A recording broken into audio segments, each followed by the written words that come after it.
So, good morning, friends. Good morning, everyone. Welcome to in our Ayurveda reality channel. Okay, तो चलो देखो मन। आज हम पढ़ेंगे कंप्लीट पूरा टॉपिक पढ़ेंगे मन। मन के बारे में पूरा कंप्लीट पढ़ेंगे। ठीक है, पॉइंट वाइज। ओके, तो सबसे पहले देखते हैं मन की व्युत्पत्ति। ठीक है, मन की व्युत्पत्ति कैसे हुई है। मन मीन्स हमारे अंदर में जो मन है वही मन, उसके बारे में भी पढ़ने का यहाँ पे। ठीक है, ओके चलो। सो मन, मन की उत्पत्ति क्या बोलती है कि मन ज्ञाने बोधने वा ये धातु से मन शब्द की व्युत्पत्ति हुई है या मन शब्द बना है।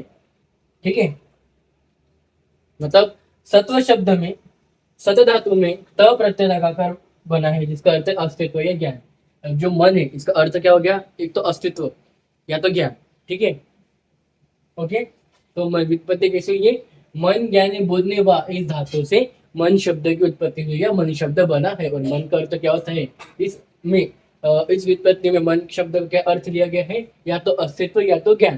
ठीक है, अब हम देखेंगे मन की निरुक्ति।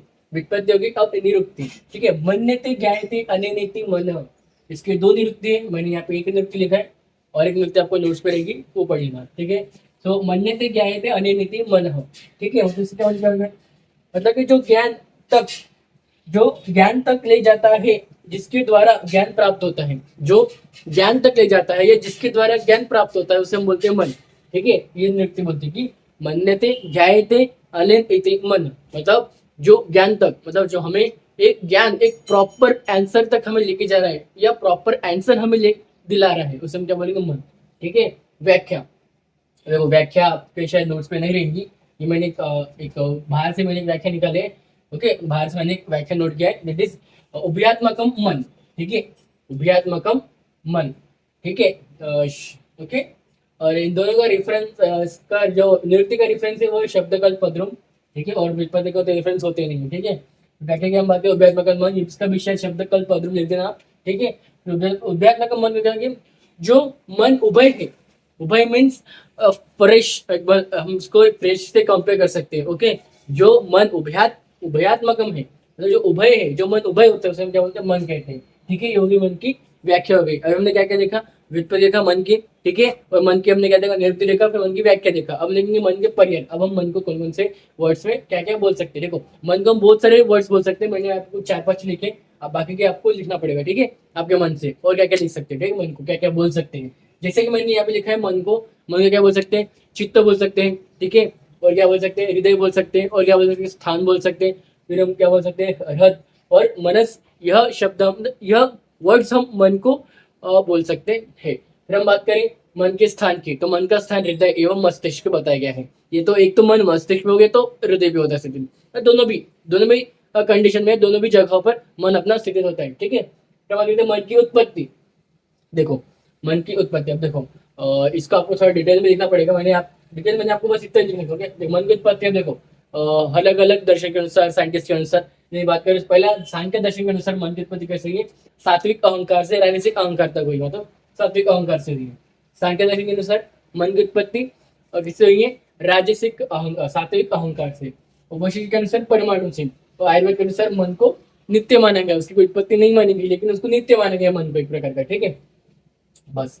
ठीक, अब देखेंगे लक्षण। अब देखो लक्षण, यहाँ पे देखो, अब आपको नोट्स में लक्षण बहुत सारे लेंगे, अगर बहुत सारे कम से कम 3 से 4 श्लोक करेंगे लक्षण के, उसमें से मैंने यहाँ पे एक श्लोक उठाया है, दैट इज आपने इंद्रिय सन्निकर्ष। आपको कम एटलीस्ट 2 श्लोक के साथ मीनिंग आपको लिखना पड़ेगा लक्षण। ठीक है, मैंने यहाँ पे एक ही श्लोक बताया। ओके, ठीक है, आप फिर एक श्लोक अपने मन से कौन सा भी लिख सकते हो, नोट्स पे देखिए। ठीक है, तो यहाँ पे क्या बताया मैंने, आत्मा इंद्रिया सन्निकर्ष ज्ञानस्य भाव भावश्च मनसो लिंगम, मतलब क्या बोले कि आत्म इंद्रिय सन्निकर्ष ज्ञान से भाव से मनसो लिंगम, ये सब क्या है, मन के लक्षण है। मतलब अब देखो आत्मा से मन डायरेक्ट केंद्रित होता है, इंद्रिय से मन, इंद्रियों का मन पर क्या होता है, कंट्रोल होता है।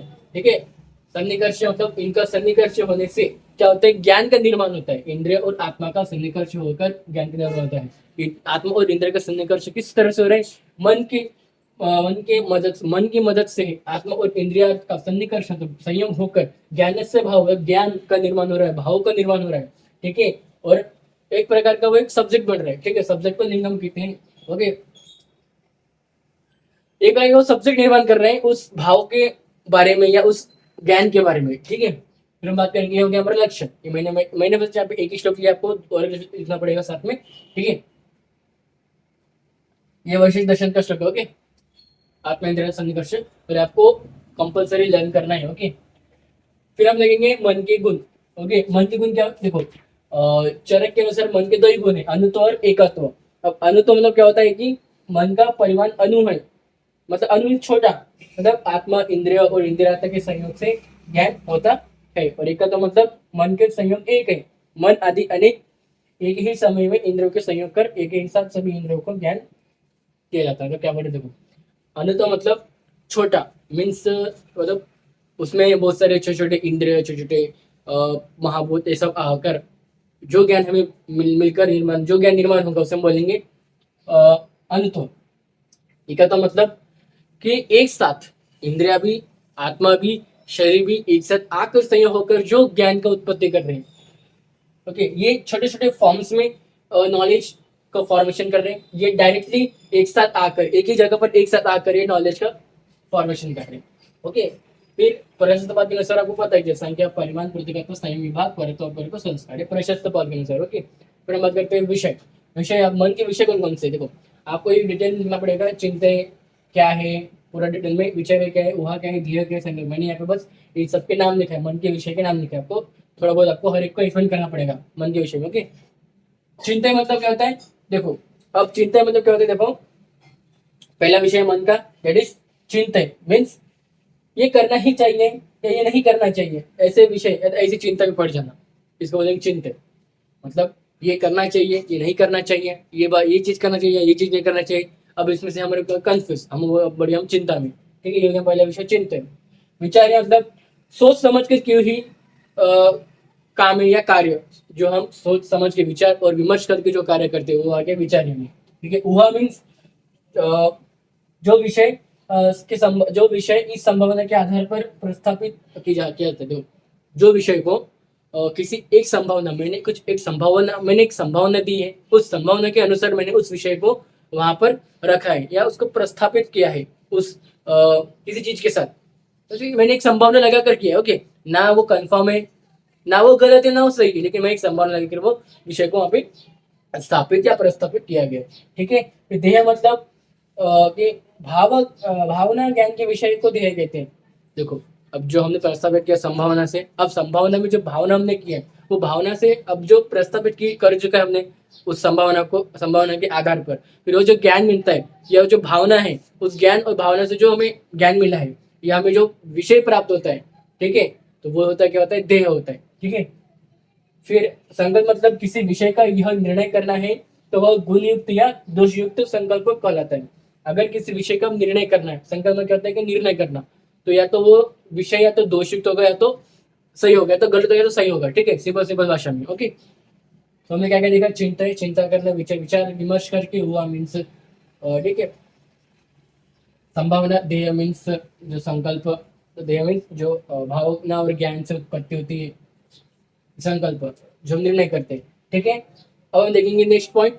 देखो ये हमारे होगी 8 पॉइंट, व्युत्पत्ति, निवृत्ति, व्याख्या, पर्याय, स्थान, उत्पत्ति, लक्षण, गुण और विषय, हो गया पूरे कितने, 8 पॉइंट हो गए, ठीक है। 1 2 3 4 5, 1 2 3 4, पूरे हुए 9 पॉइंट, ओके, 9 पॉइंट्स हो गए। तो अब हम देखेंगे नेक्स्ट हमारा पॉइंट है मन के कार्य, फिर मन का उभयात्मकत्व, फिर मन का पंचभौतिक या मन का पंचभौतिक या मन का आयुर्वेद महत्व। मन का आयुर्वेद महत्व या पंचभौतिक, जो मन का पंचभौतिक है वही आपको आयुर्वेद महत्व में लिखने का है, या स्टार्टिंग से आप एंडिंग तक शॉर्ट में, इसको स्टार्टिंग से एंडिंग तक शॉर्ट में करके एक एक पॉइंट बनाकर आप आयुर्वेद महत्व में लिख सकते हो। तो हम देखेंगे अभी सबसे पहले हमें सिर्फ 2 पॉइंट लिखने का है, मन के कार्य और मन का उभयात्मकत्व, ठीक है। बाकी आपको मन का पंचपादुक, मन का पंच महाभूत एवं आयुर्वेद महत्व आपको नोट्स में देख रहे ठीक है, वहां से आप पढ़ लेना, इजी, बहुत इजी है, मन का पंचमभूत एवं आयुर्वेद महत्व, ठीक है, उसमें कुछ नहीं है। तो आपको अभी मैं 2 पॉइंट पढ़ाऊंगा, डेट इज मन के कार्य और मन का उभयात्मकत्व, ठीक है।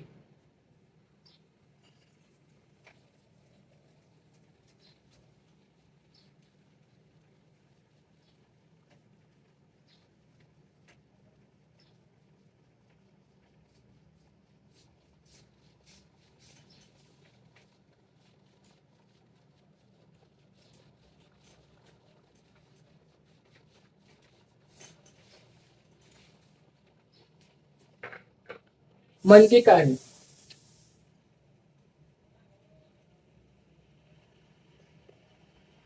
ठीक है, मन के कार्य कौन कौन से, देखो पहला कार्य होता है इंद्रिय अभिग्रह, तो इंद्रियों का ग्रहण करना।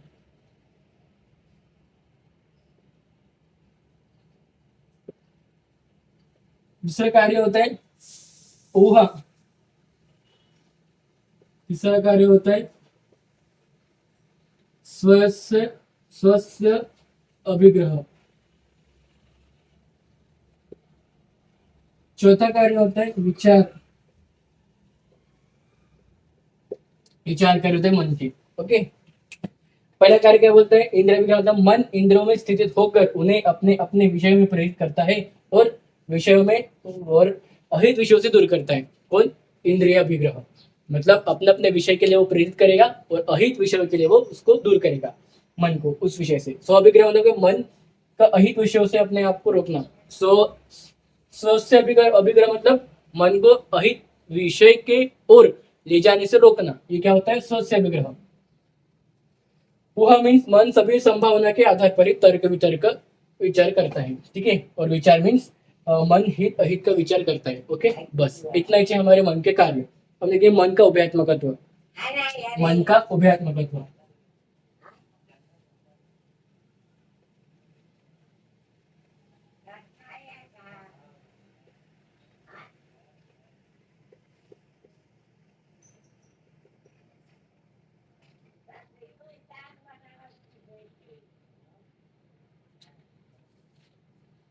मन का उभयात्मकत्व। अब मन का उभयात्मक क्या बोलते हैं, देखो कुछ नहीं है इसमें, कुछ 4-5 पॉइंट्स है, मैं आपको ऐसे बता देता हूँ, समझ में आ जाएगा। पहला पॉइंट क्या बोलते हैं कि श्रोतेंद्रिय, चक्षुरेंद्रिय, रसेंद्रिय, स्पर्शेंद्रिय, ग्रहणेंद्रिय, ये 5 इंद्रिय या बुद्धेंद्रिय, बुद्धि इंद्रिय है, ये बुद्धि का आश्रय होती है। ये आप सभी को पता है, ये हमने सिद्धांत निरूपण में पढ़ चुका है। वाक, पानी, पाद, पायु, उपस्थ, ये 5 कर्मेंद्रिय होते हैं, ये आप सभी को पता है। ठीक है, मन उभेंद्रिय क्योंकि मन ज्ञानेन्द्रिय भी है और कर्मेंद्रिय भी। देखो मन उभेंद्रिय क्यों है? उभेंद्रिय मतलब क्या होता है कि जो कर्म भी कर, जो इंद्रिय कर्म भी काम आता है, जो इंद्रिय ज्ञान भी प्रोवाइड करता है और कर्म भी करता है, कार्य भी करता है, ज्ञान भी प्रोवाइड करता है। ठीक है, तो उसे बोलेंगे उभय इंद्रिय। तो मन एक उभय इंद्रिय है क्योंकि वो ज्ञान भी हमें देता है उपलब्ध करके, और हम और कर्म, मन एक कर्म एक कार्य के संबंध भी काम करता है। ठीक है, तो हम कहते हैं मन जब ज्ञानेन्द्रिय से संयुक्त होता है तब शब्द अधिकार ज्ञान होता है। जब मन कर्मेंद्रिय संयुक्त होता है तो तब कर्मेंद्रिय का कार्य होते हैं। ठीक है, ज्ञानेन्द्रिय और कर्मेंद्रिय दोनों की तरह कार्य करने से मन को उभयात्मक आ गया है। बस यही था, कुछ नहीं है। और आयरन मतलब यह पांच भौतिक तक आपको नोट्स में लेकर के वहां से पढ़ लेना, इजी है। जो मैंने अभी ये बताया वही आपको 5 भौतिक को देखे रहेगा। और आयरन मतलब में जो स्टार्टिंग से एंडिंग में जो रहता है शॉर्ट में वो रहता है। ठीक है, ओके। हमने क्या किया, हमने पहले के 9, 10, 11 और 12 पॉइंट हमारे रहेगा आयुर्वेद महत्व की आयुर्वेद महत्व एवं 5 भौतिक तो। ठीक है, एक टोटल 12 पॉइंट्स बन के आपको अगर एलए क्यू क्वेश्चन आता है तो आपको 12 के 12 पॉइंट लिखने आने चाहिए। ऐसे क्यों आता है, तो आप 12 में से एटलीस्ट 8 पॉइंट आपको लिखने पड़ेंगे। ठीक है, 12 में से 8 पॉइंट ऐसे क्यों में, और एलए क्यू में आपको 12 के 12 पॉइंट आने चाहिए। ठीक है, आपके साथ अब आप कैसे लिखोगे वो आपको पता है। ठीक है, नोट्स बनाओ और आपको समझ और समझो। ठीक है, तो हमारा मन यहाँ पे पूरा कंप्लीट होता है। इजी और सिंपल वे में मैंने आपको मन पढ़ा है। ठीक है, चलो तो मैं आज का लेक्चर यहाँ पे एंड करता हूँ।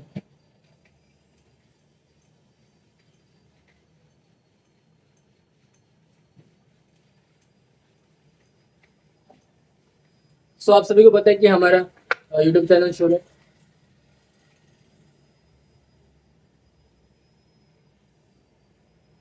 आयुर्वेदा रेड करके। दूसरा हमारा शुरू है इंस्टा का ऑफिशियल पेज, वो भी आयुर्वेदा रेडी करके। तीसरा हमारा शुरू है व्हाट्सएप का ऑफिशियल ग्रुप,